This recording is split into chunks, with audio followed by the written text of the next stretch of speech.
How's it going, everyone? Mufar here. Welcome to Heliopolis Radio. Today, we've been fortunate enough to be joined by Gerald Jones. He's the author of Preacher Stol's The Second Coming, as well as 55 other books. He's received 10 awards in three different categories, fiction, business, and mystery. So his writing style is very, very diverse. And we're just really thankful to him coming to share about his second book, not second book, his new book that's been released. And yeah, I hand it over to you, Gerald. Thank you, Mufar. So happy to be with you. I'm over here on the left coast of the United States, and you are at the very, very tip of Africa, I understand. Yes, at the very tip. As I had shared with you off air, my wife and I lived in Kenya for 2 years, Yes, you did and mention this. we were in Nairobi for a few months while we got our government paperwork in order. But then she took a position um, at a girls' school in Diani Beach, right Wow. there on the Indian Ocean. So we were in a resort community, small town, very mixed Christian and Muslim. Actually, on the coast, that part of Africa is predominantly Muslim. Hmm. And she was teaching environmental education and literacy. Unwed mothers and their children were there at that school. So, but she was very much, we went there, her initial objectives were in wildlife conservation. And so she's very interested in preserving the elephant population Of the and various programs, species there. Yeah. human animal conflict education, um, uh, getting poaching eradicated, to the extent possible, and trophy hunting, those kinds of things. No, and it's definitely very beautiful down at the coast. I have a couple of friends from Kenya. It's quite scenic from what they shared with me. I haven't actually been there. Actually, I've been there, but I went to one of the game reserves, Serengeti, quite some time ago. But that's more on the side. I was just gonna ask, what's the journey of life been like for you thus far, in terms of just developing your writing experience, the various places. Obviously, you mentioned Kenya as one of them. How has that been in developing your writing experience and kind of the inspiration into what you do? My father was an engineer who was very much preoccupied with science. He was also a Southern Baptist Sunday school teacher. And so that background informed my, especially this series of books, the Preacher Evan Wycliff series. Mhm. And my main character, Evan Wycliff, is to some extent a reflection of me in that he's from Southern Missouri, which is where my family background is. Excuse me. No. And he thought he was going to go into the ministry. I was a student minister for a brief time Mm. before I went to college. And then he studied at Harvard Divinity School, and he became disillusioned with Christianity when he learned too much of its history. Hmm. Then he dropped out and went pursued astrophysics at MIT and became frustrated that there were no ultimate answers in quantum and astrophysics, and also had a disappointment in love and returned to Southern Missouri. Hmm. And so that farmland there in the middle of the state, it is very difficult to do family farming anymore. Mm. It's mostly corporate farming. And then also the farming itself has changed its character. And that's right north of the Lake of the Ozarks, which has become very much of a tourist magnet recreational area. Hmm. And so, there's sport fishing and um, casinos and uh, further south than that is the city of Branson, which is something like Nashville South. Hmm. So it's very much an entertainment center. And so he returns there. He can't find work. He's a guest preacher. He Hmm. gets a few bucks to deliver a sermon when somebody some pastors not there. Mm-hmm. And the other job he has, a part-time job, is as a skip tracer, which is a word for someone who tracks down people who have defaulted on their loans. Mm-hmm. And he works for the local car dealer, and he he's very much of a data driller. Okay. These days, if you want to be a detective, a laptop is handier than a gun, right? Yeah, no, most So definitely.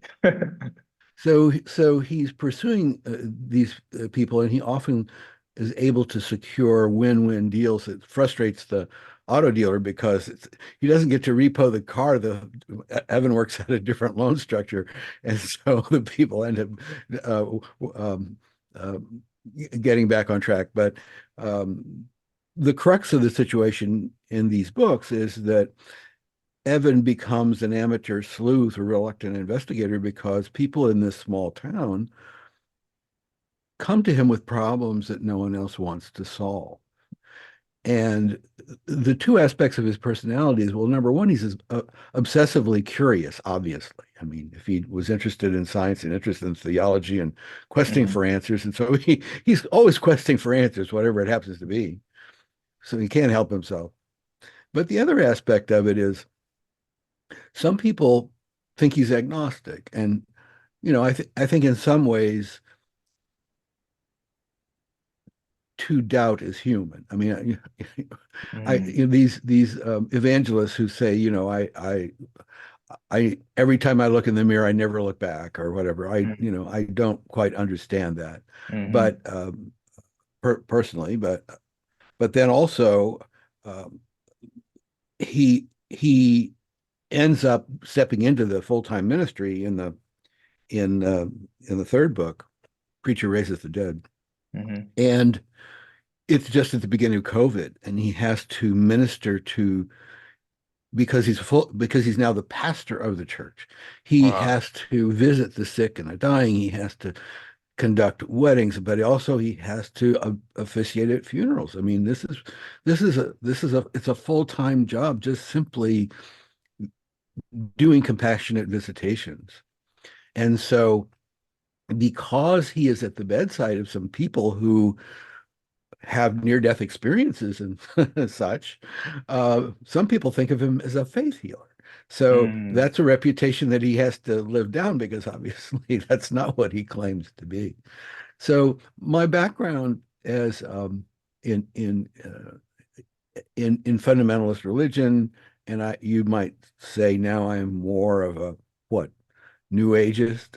Um, uh, that informs this particular series. And I think the desire to wrestle with events in my life that were disruptive, that caused me to wonder, the two big questions are, and perhaps for all of us is, why is there evil in the world? Why do bad things happen to good people? All you have to Mm-hmm. do is flip on the news. I mean, you've got 2 dozen examples every Mm-hmm. broadcast. Okay, I mean, why is this happening? Mm-hmm. Because the people that I meet on a daily basis, the people that I connect with, like you, so generous of heart, I see I see um, that spirit reflected everywhere, and I wonder where where do these other conflicts, this fear, this mistrust, this anger, where does this boil up from? And uh, certainly, in a small town, um, gossip is an engine. Mm-hmm. Gossip is an engine of misinformation, and of course, we debate and we rue to some extent the influence of social media, although it allows us to be together today, for example. Yeah. We we're upset by its effects, but in fact, what we've done is we've taken technology and we've found a way to make gossip worldwide and more efficient.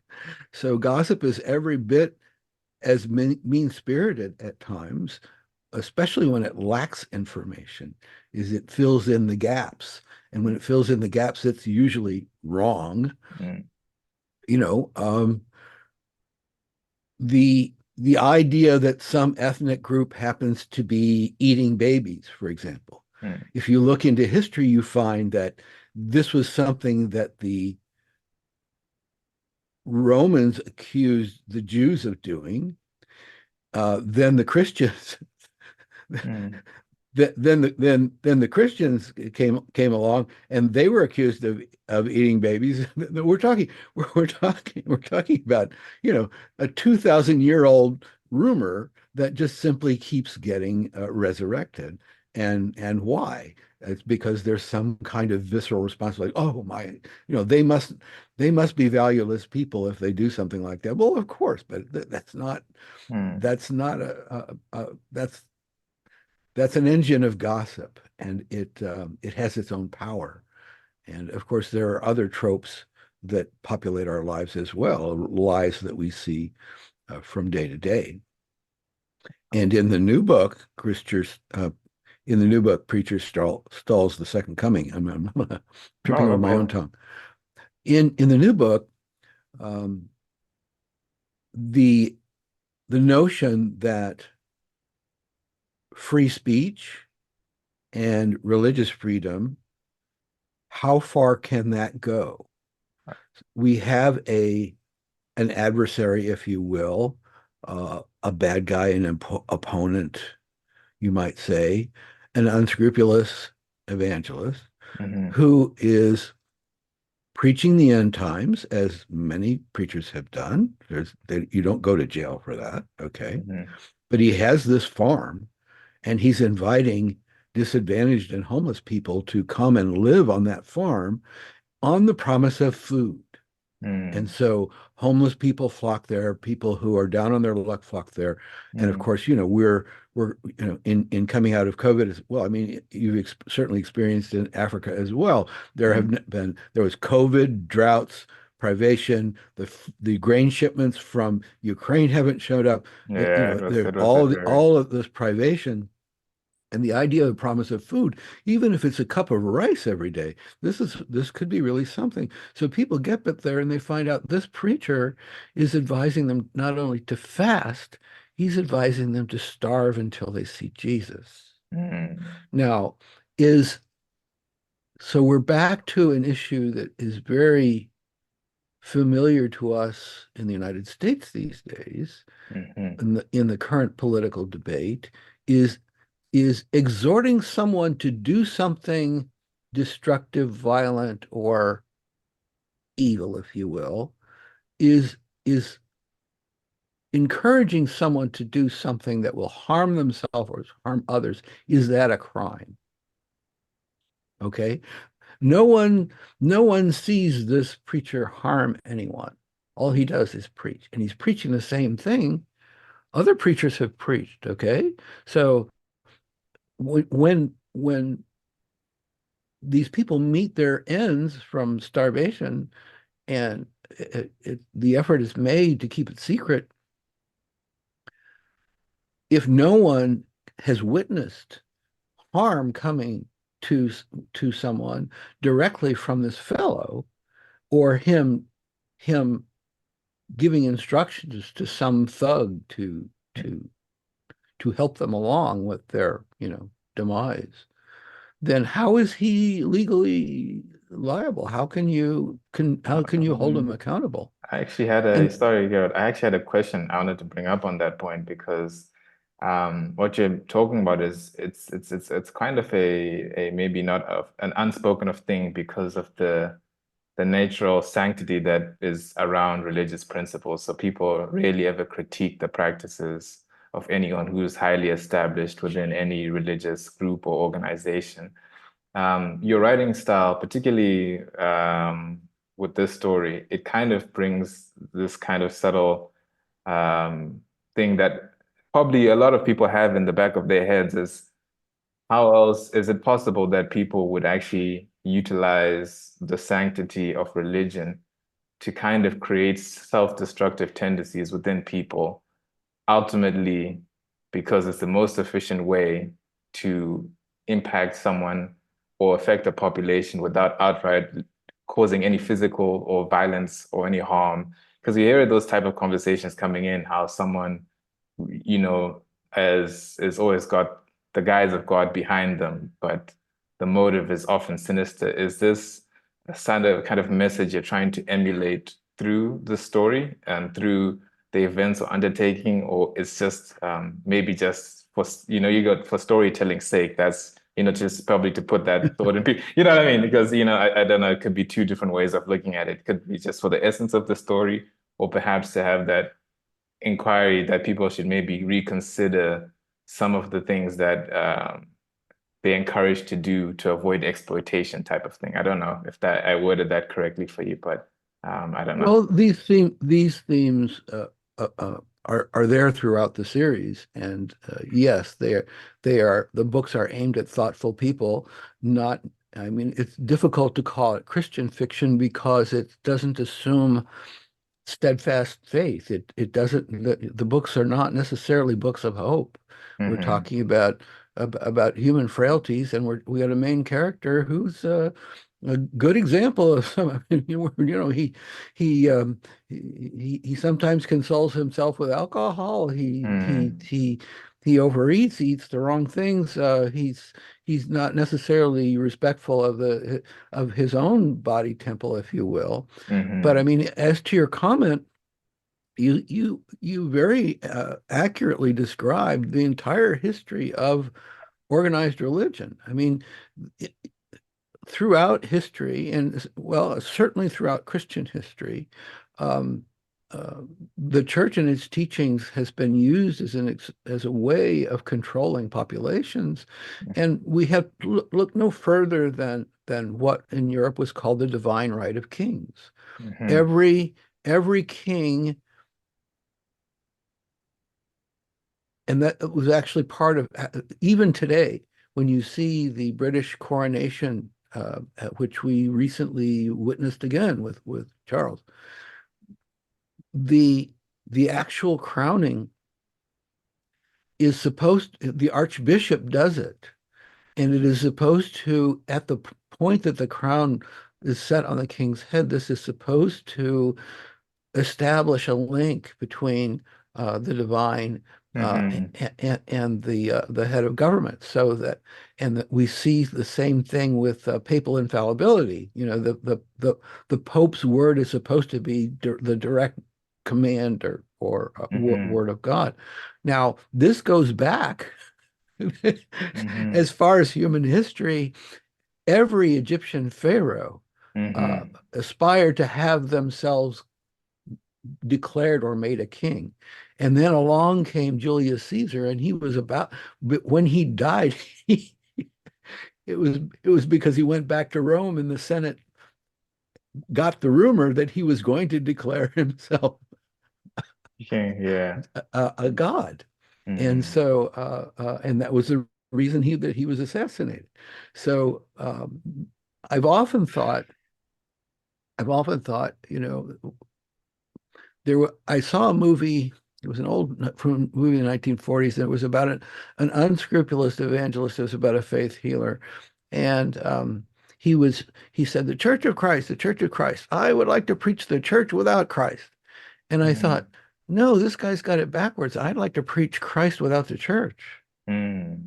Because and again, we're talking about this theme of the second coming, and of course, the second plot in the story is that this Hmm. unscrupulous evangelist may be planning to use virtual reality technology to convince some of Oh. these people that he's, if not the savior, perhaps John the Baptist returned and deserves Hmm. to be listened to. And one of the teachings one of the teachings I suppose you would call it New Age, perhaps you'd call it progressive Christianity, is that the second coming, if there were to be one, it would be an awakening of Christed consciousness. Hmm. And there is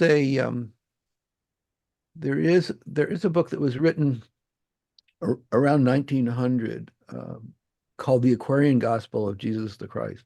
Mm, And it is written in the manner of the New Testament, as though it were another book of the New Testament. mm, And the fellow who wrote it was a devout Christian. He claimed that, it had been dictated to him, much as, the Book of Mormon, and mm, mm, we have all these channeled, the Course in mm, Miracles, all these things presumably were dictated from somebody. mm, So, but in this book, one of the most notable things that this particular story um, claims that Jesus said was, "What I am, you will be." Now that I don't know that you will find that phrase in the actual New Testament of the Bible. mhm, And I wonder if, and that reverberated with me. That struck a chord, and I thought, that sure sounds like him. mm, That sounds like something he would say. mm, Now, if that got somehow edited out of the text, was it perhaps because the church didn't want anybody getting too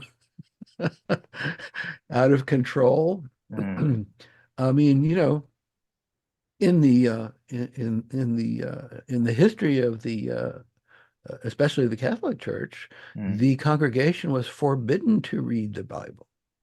They had to have always go to the priest for, they would get the sermons, they would get then they would also get if they were, like, for example, if they were in confession booth, they would get an example. The priest might give them an example of, this, a parable that is part of the lesson learned of this is, you're presenting me with this sin. Well, here's the answer that the Bible gives. This mm, would be part of the priest's study in theology to understand here are these here are these crucial stories.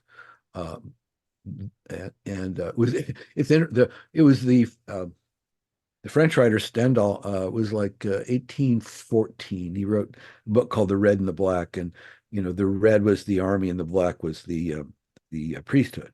mhm. And he claimed that the main character was an unscrupulous priest Wow. who goes to Paris and tries to manipulate people for his own ends, for his own enrichment. And at one point, Stendhal says, well, actually, the people in Paris are wiser than the people in the country.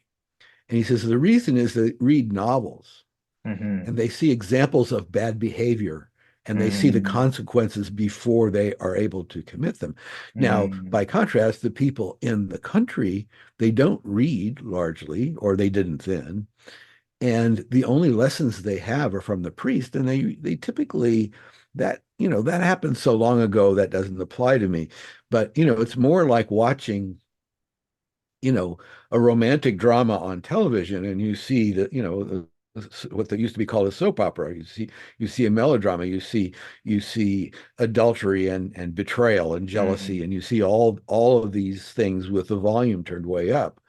And those do provide you with lessons learned. mm, The a good example is the movie Stella Dallas, where the woman, um, she's a fallen woman throughout the movie, and then in the final reel, she mends her ways, as it were. So the idea is we have a movie that was produced during World War II when the audience was predominantly women because mm, the men were away, fighting, and although there were a lot of women in the factories, but the audience in that part of World War II was primarily women, and so the idea was you give them a story where they're allowed to step into the role that of say prostitute, or of adulteress, some mm, some role that they would feel forbidden to do, but they might imagine what it would be like. But then before the end of the movie, you bring them back to being a responsible head of the family. mm. You know, Um, that was the old Hollywood story. I was gonna ask, I mean, just, I mean, there's a lot there to kind of dissect, but two of the main things that I kind of find that you draw as an analogy between governance and religious authority, the two being one means of control in different ways. Now, obviously, I mean, firstly, for my own understanding, I can't. I'm not very strong in the understanding of religious text origins and everything like that. So I, by all means, have no authority in that field. But it feels like, from the sense that I'm getting from what you're saying here, is that um, people who have, like, country people and people who are outside country could be, you can draw an analogy between people who are pro whatever they're given, pro systematic, and then people who are non-systematic, people who are maybe more artistic, people who think outside the box. So, for instance, you get people that, during the pandemic, there were two different opinions of how to go about it. Some people were, pro get vaccinated, follow and then some people were like, no, I trust my body's natural healing mechanisms. I refuse just because it's been dictated by an authority. Um, I just, based on my own human nature, I have the freedom to choose who I recognize as authority and who I don't. And it's interesting, those people tend to get demonized more, they get vilified simply because they refuse to acknowledge authority that is not, I don't know, everyone's definition of authority is different. They don't just take authority because someone's been given that title within society. Is that kind of maybe the same thought process that you kind of emulate through the series? Is maybe, do people need to be more discerning into how and who they recognize as authority? They shouldn't just simply acknowledge it because of someone's title, which they claim to be divinely given or politically given, depending on the circumstance. Yeah, I don't know. Again, I don't know if I worded that question right or if it made sense, but yeah, I don't know if you'd like Well, to maybe add on that. it comes down to the question of who do you trust? Hmm. And, you can look at the people who appear on screens and you on who speak to you on devices. You can look at the people in your family, at the people in your community, and on a daily basis, you must decide from one interaction to the next, who do I trust? And so we're talking again about the engine of gossip is, you know, when I lived in Kenya, there is, people would say corruption is the mother of Kenya. It would be you would hear it everywhere, Hmm. and it was almost like a national motto. It was so bizarre, and yet it on the face of it, it's true. There were impunities and accommodations everywhere, and they were very near the surface. It was not uncommon to you. If you need a rubber stamp on a document, then there's the Hmm. fee for the stamp, but there's also the cash fee for the person, okay? Yeah. And and this notion of trust, the newspaper, well, particularly the Standard newspaper in Nairobi, is very much the New York Times of Kenya. I mean, that's the comparison that I would know, Hmm. is that it's a responsible newspaper with investigative journalists and with relatively good news coverage. And if something happens, you're going to read about it. The problem is that the the follow on, the consequence, the actual indictment or the trial or the apprehension or those stories might not make it Yeah, into I the hear you. paper. Is I hear that there is some, even if those reporters are being responsible, they may not be allowed to, for whatever reason, um, to publish those stories. So you begin to realize that gossip is one of the only ways you. that you're Hmm. going to be able to find out things. And what the only thing you can do is compare sources. You have, as Evan is, it's the scientific frame of mind is skeptical inquiry. Mm-hmm. Okay. And the basic principle of science is if I have a hypothesis, which is basically an educated guess, okay, it's a guess that I have based on the facts that I have seen, and I try to interpret the difference between facts and simply rumor. But here's something that, especially something that can be measured, is a fact. Okay, a result is a fact. So I have a hypothesis based on the fact. If multiple inquirers all over the world or even all over the community see the same facts and reach the same conclusions, then that supports the hypothesis. It indicates that if multiple people do the same experiment without conferring with each other, basically without colluding with each other, Mm-hmm. and they reach the same result, that's a compelling reason to believe that hypothesis may be true. Now, your assumptions may change in the future. I mean, every time technology changes, we have to revisit Einstein's theory of relativity Mm-hmm. because some aspects of it changed. You know, uh, Heisenberg revisited the theory of relativity because there was an argument about, okay, well, is is a photon a particle or a wave? Well, it turns out Heisenberg said, well, it's both. It depends upon who looks at it. It's a very nonsensical um, thing. It does goes against common sense, but experiment proves over and over again uh, that that a photon, a particle or a unit of light, will often behave as a wave or as a particle, depending upon the circumstances. And that is a very odd quirk of our universe Mm-hmm. that has taken a very long time and a long series of skeptical inquiry to understand.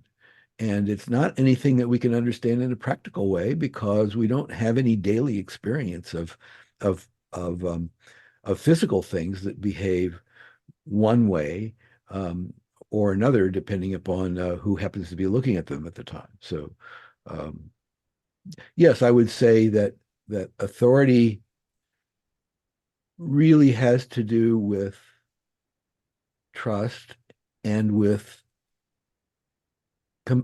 comparison, shall we say?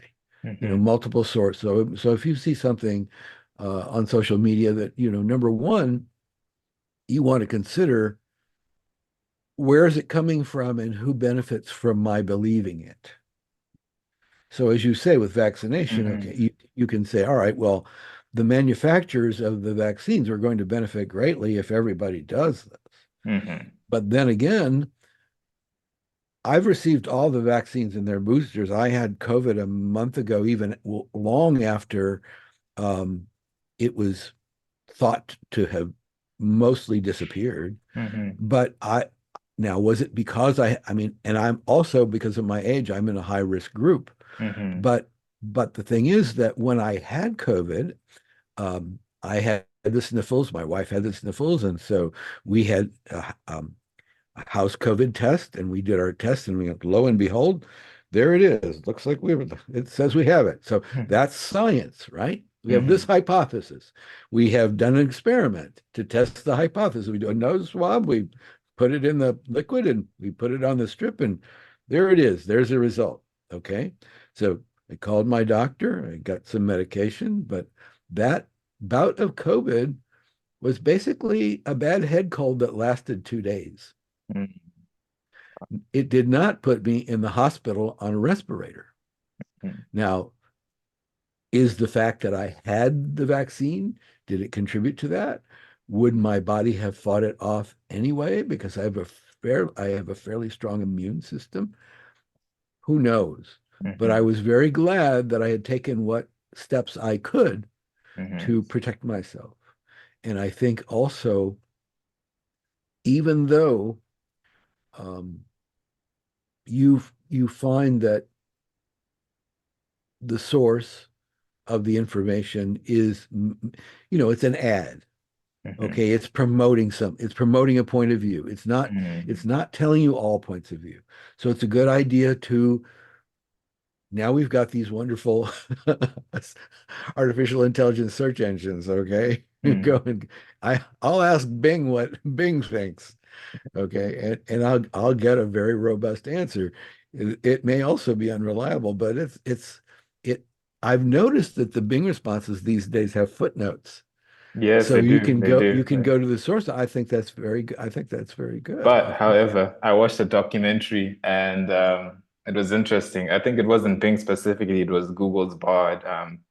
It The Chat actually, GPT. not ChatGPT, it was so there's ChatGPT, there's Bing, and then there's Bard, which is run by Google. Yes, And Bard. I've used yeah, Bard. Yeah. what it did was it actually falsified some of so it created sources that didn't Yeah. actually exist, which was quite scary to think Oh, of. it even created the sources? Yeah, it reimagined what the source, and they actually didn't exist, so they'd look for it. And so you gotta be, but I was gonna, sorry, I know I know what I did, but I'll just try to obviously keep within a certain time frame and everything. Your writing style, the story, the idea behind someone encouraging people to fast themselves to death for out of their deep-rooted sense of devotion, which is a very good-hearted thing, to sacrifice oneself for a higher cause. If you think of it from just a moral perspective, there seems to be a higher value to that. Do you believe that, just judging by this, do you believe that dogmatism and fear-mongering are the root causes of a lot of our society's dysfunction? Just based on this premise, I'm just trying to wonder if that's something that maybe. Oh yes. Oh yes. And I would say very definitely because as you observe not only the current political climate in the United States with the campaigns getting underway, presidential campaigns, but you can also see it in the rise of authoritarianism all over the world. Mhm, And for people who have more of a call it a liberal or progressive mindset, it's baffling because based on the lessons of history, when has succumbing to an authoritarian regime benefited people? mhm, Maybe the trains ran on time, but that was, mhm. there were a lot of other bad things that happened. And I would say, from what I observe, and I think that it pervades this particular book, is that it's not that people are racist, or certainly that may be an effect of certain factions, but the fundamental reason for the clamor for a more authoritarian leadership is fear. Mhm, And, you know, when I was in grade school, um, there was one possible cause of the end of the world. And, mhm, that was nuclear warfare. And we were, as even as small children, we were educated about that. But in this generation, possible causes of the end of the world, it's a long list. mm. Now, I mean, certainly even back then it was meteor impact, but did science really understand? No, nobody knew why the dinosaurs died out back in the 1950s. Okay. But yes, meteor impact, climate change, global warming, um, um, um, water shortage, drought, famine, international warfare. The list is very long. Mm, Okay. And the idea that our lives are in peril and we have conflict zones now. We have places like Ukraine and Gaza where people mm, are fleeing from, migrating from, just as they are um, in Central America. They're coming to mm, the United States also because there has been uh, uh, so much strife with um, cartels mhm, and gang activity and drug trafficking. So we have those reasons, but also, the forecasts are based on climate change. The people who live in coastal areas and the people who live in areas that will become much hotter and much drier, they are likely to go to we see it even in Kenya today. I mean, I don't know about whether it's true of South Africa, but the people from northern Kenya, where it is, Turkana, that area where it is very dry, and also you're on the border where those states to the north are having, you know, not so much South Sudan, but Sudan, the conflict there, Mm, and the conflict in Somalia. Those people up there are having trouble with farming, and also the influx of GMO seeds. They can't mm, preserve their seed from one planting season to another, so they're flocking to Nairobi. And there are no Nairobi has the largest slums in the world, you mm, know, and these are people who can't find work. And mm, I read a statistics. It was in the standard newspaper. So again, you can wonder whether you can ask yourself, is this fact a fact? Is that the person who has employment in the city of Nairobi, regardless of what the type of employment is, whether they're a college professor or they're driving a taxi, they are supporting in some way an average of 30 other family members. mm-hmm. One, That's very so true. that doesn't mean they're supporting them 100%. It means that if this person gets sick, I mean, it happens. I have a number of dear friends in Kenya to this day. I moved back to the United States, but I get several requests a week from, oh, my father needs this surgery and we can't afford it, or Mm, I've adopted this boy, this motherless boy, and he and one of the big things is the cost of the textbooks and the school uniforms. mm, This is something that in that country everybody has to pay for, and so they're looking for money for that. And so the idea that you would be supporting so many other people, uh, this creates, well, I mean, the marvelous thing that I saw was that how much Kenyans were generous with each other. mm, And there are 43 different tribes in Kenya, 44 if you count Kenyan-born Indians, mm, which is actually considered formally a new tribe, right? But only three tribes, the families of three tribes, have controlled that country since independence. So that has created a great deal of, if you are a Luo, you're lucky to be a taxi driver, right? I mean, mm. it's just that's your lot in life, as it Oh, were. At least that's the thinking. And we see in the United States, we see the separation of classes such that we have people that were phrased the 1%, the people who are becoming richer and richer, the mm, billionaire class, and we see the working class. And one of the things that's happened after COVID is the government has injected a great deal of money into infrastructure projects, technology development projects, and we are seeing that working class begin to grow again. And that is a very encouraging sign, because everybody will be better off to the extent that people have work, employment, money to spend.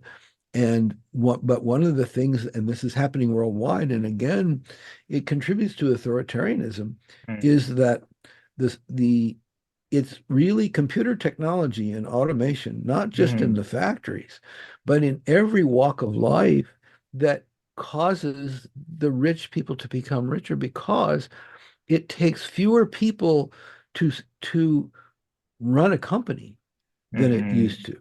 Take the mm, example of, say, an insurance company. Okay. If I have insurance coverage for my home, and I have some sudden damage, these days I'll go online and I will fill out a claim form. I'm simply talking to a computer. I click submit. Okay. I get an automated email that says, send us photographs of the damage. I attach the photographs. Mm-hmm. I send that in. Okay. If the facts of my claim fit the coverage in my policy, it's very likely that a check is going to be generated with no human being ever being involved in the process. Very Okay. true. Yeah. Now, very recently, there would be a room full of 300 people who answer the telephone who who would take your claim information, who would then review, then there would go to people who would review your claim. Then there would be then there would be and then the other thing that's really astounding is that the people who were managers, the people who were supervisors, there isn't so much need for the managerial class because there's Mm. nobody to supervise. It's a Now, yes, there are dissemination. Yeah. still some people who work there for the exceptions, and that will probably always be true. But then again, we talk about AI. The exceptions may be processed by some other computer process that is applying some kind of wisdom to it. We see it with health records. We see it with the computer analyzes some um, some health condition, and you can see your doctor in the office these days, in the doctors that I go to. When you're talking to them, they're typing into their computer screen, they're looking at their screen. They may be getting results based on the medical system's experience with this particular disease, and they say, okay, Mm-hmm. ask these questions. Okay, if they answer these questions a certain way, this is the drug that would be prescribed. These Mm-hmm. are the costs and these are the risks. There's so much integration with the data that Mm-hmm. you're actually getting, your doctor is getting an expert opinion from the health computer system about what to prescribe and also what the insurance will cover. Wow. Because Yeah. the insurance systems now know, and again, we'll go back to, you could, in the case of the vaccines, you know that there have to be databases that say the people who took this booster had this outcome, this Mm-hmm. percentage. The people who didn't get it had this percentage. Okay. The cost of the booster was this. Mm-hmm. The availability was this. The version of the booster was this. All Mm-hmm. that information is there. And so there is the basis for an informed decision. But also again, it comes back to trust. It comes back to I've been with the same doctor since he was a resident. Wow. I've been Wow. with Yeah, him that's for devotion. for for a couple of decades, and he knows me, and I know him, and yet um, I think very often uh, I would say one of the things I admire about him is he will try to avoid writing a prescription. He will try to avoid prescribing a medication. So, it'd be a whole lot better to just eat better, exercise more. Uh, Gerald, you hear me say it again and again, but drink less, exercise more. uh, No, not as many fats in your diet. Please, um, please, please. No, I actually want to add on to that point, but I just realized this thing's also timing us. So unfortunately, we only have about 9 minutes for the recording. And there are actually quite a few questions I wanted to get through, but I was actually thinking, honestly, it'd really be good to have you come on again. Because just just your understanding of so many diverse range, and that's what I really appreciate about all this is, like you said, the spirit of inquiry is kind of paramount to what you do. And you've obviously gotten insight into many dimensions. I mean, we've spoken about artificial intelligence as one means of, either evolving, control measures upon people or expanding people's capability to do and achieve things.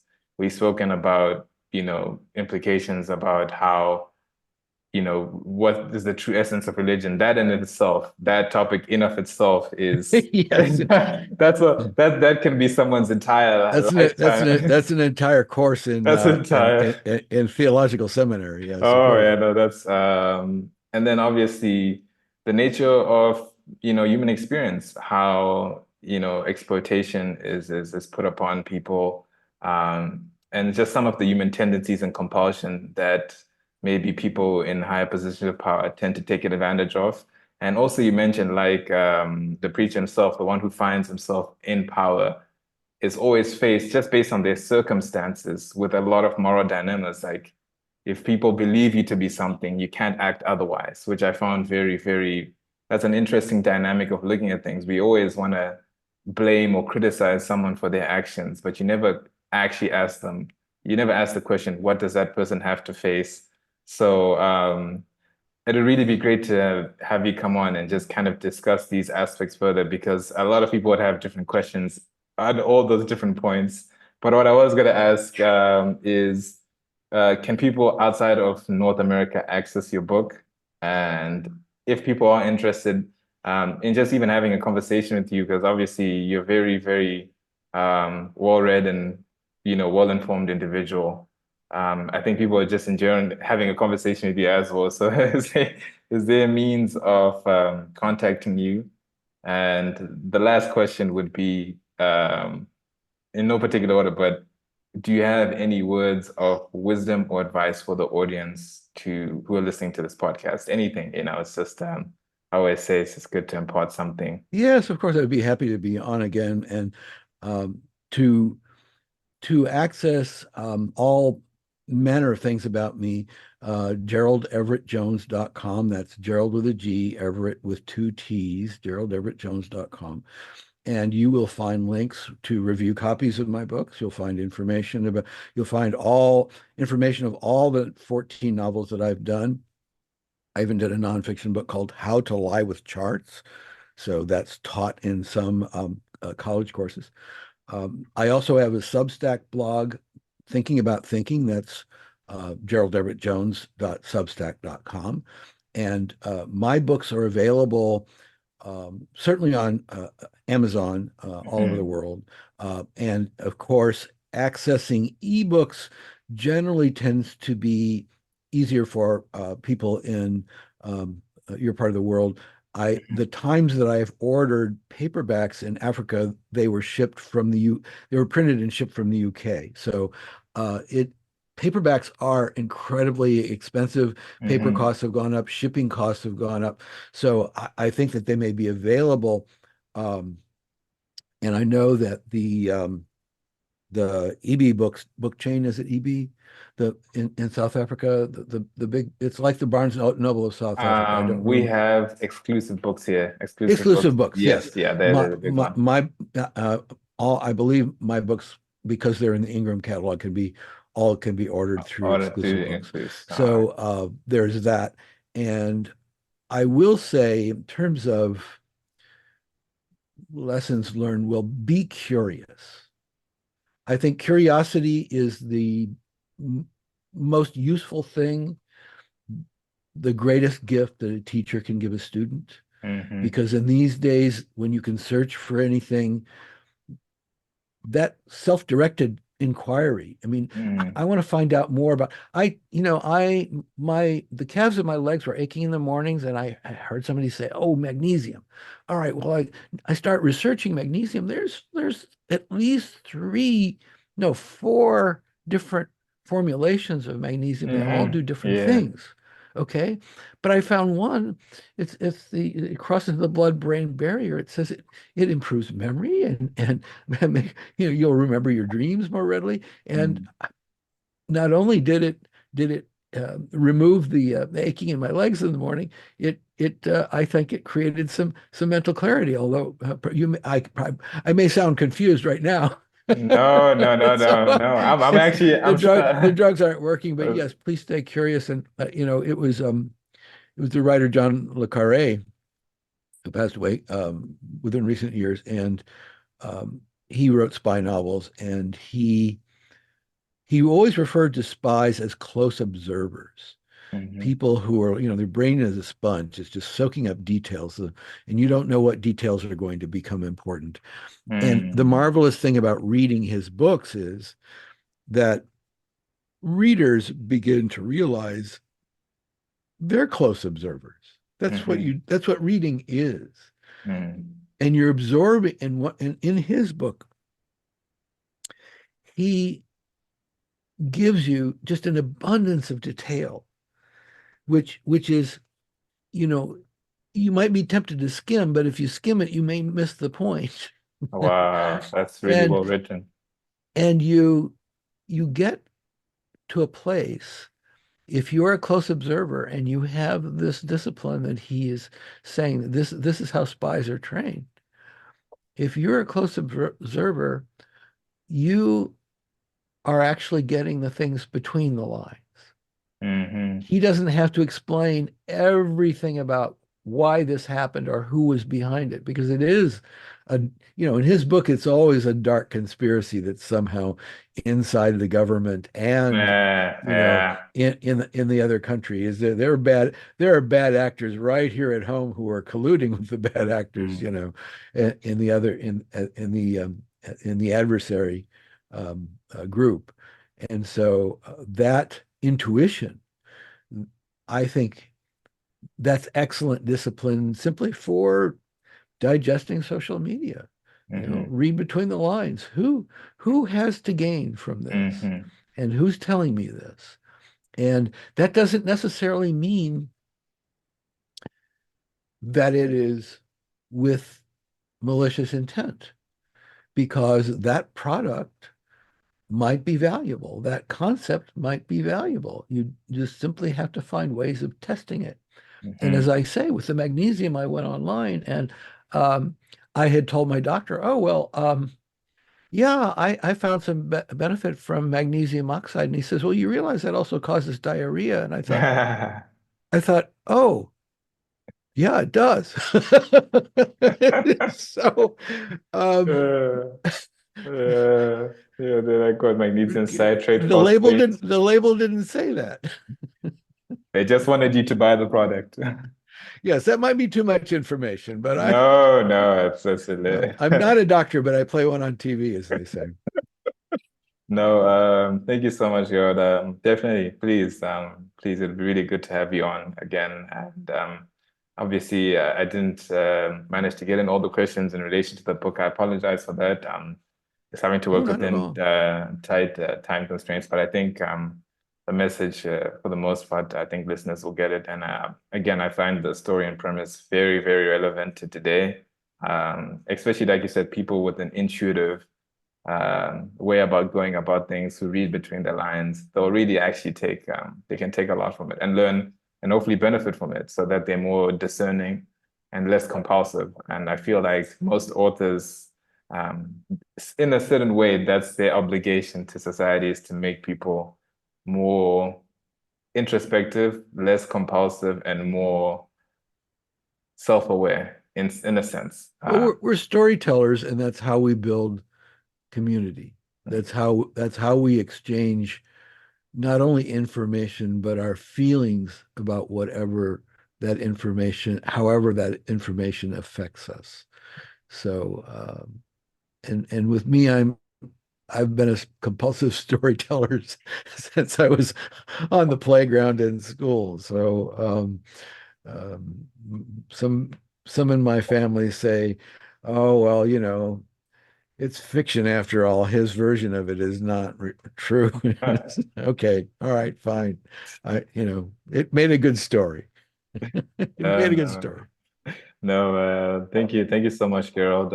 We truly appreciate it, and it'll be good again having you back on again. Mufaro, it's so good to make a new friend, and I've really enjoyed my conversation with you. And as they say, thank you for letting me bend your ear.